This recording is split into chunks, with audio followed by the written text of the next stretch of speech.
Reading a few comments on Counselor Blog. Let me talk about bullying for a second.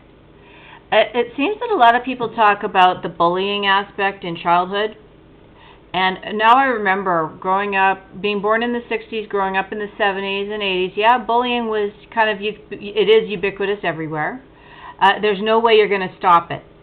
No matter how many nice ways you're going to control or micromanage your children or drive them here or arrange their play dates, you will never, ever stop or legislate people's feelings from each other, because you do have no idea. But this is a mature society, has mature adults that understand that fighting and standing your ground, learning the rules in the playground is the major part of becoming a mature human being. Now here's Ingrid Bergman hoping that her boy, who's being bullied, is going to fight back a little bit. She told him what to do. Oops. And they're doing it. Now, look, you can't all of a sudden change with this is what I noticed in the 80s is when they started bringing in My Little Pony, the Care Bears, strawberry shortcake, nothing but insipid kid stuff, greasy kid stuff. And I'll tell you one thing, that never will end. You'll end up as an adult child and an old person child, just a spoiled brat who thinks you're going to breathe and yoga your way through life by wasting time and taking a long time to say anything, do anything, and you don't want to have your feelings hurt or whatever. But there's no way that people will stop suffering. There's no way that suffering will end.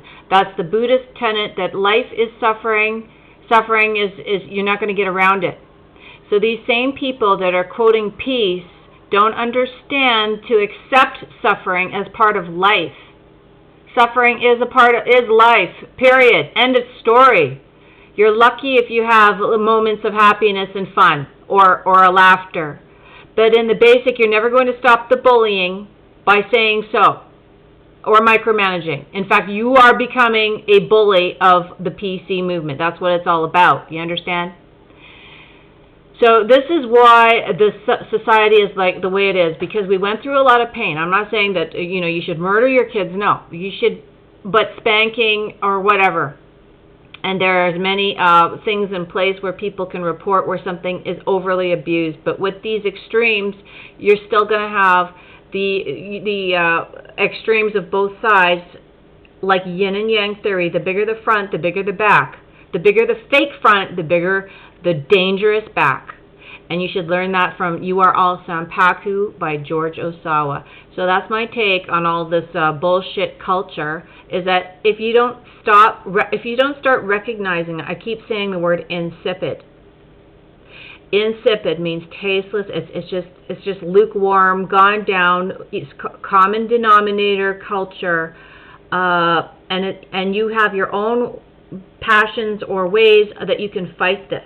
Yours might be just, keeping Tupperware going instead of, your way could be keeping your local food fairs going instead of, or just teaching young people how to clean instead of use Febreeze and then toss away their old furniture. Teach people how to clean a toilet properly. Displace the water with a hot bucket of hot water first and then clean your toilet. Stop telling people to replace and renovate. Clean your carpets. Clean your floors. Keep things proper, and then you won't have to replace it all a million times over, and then you'll save a bit of money.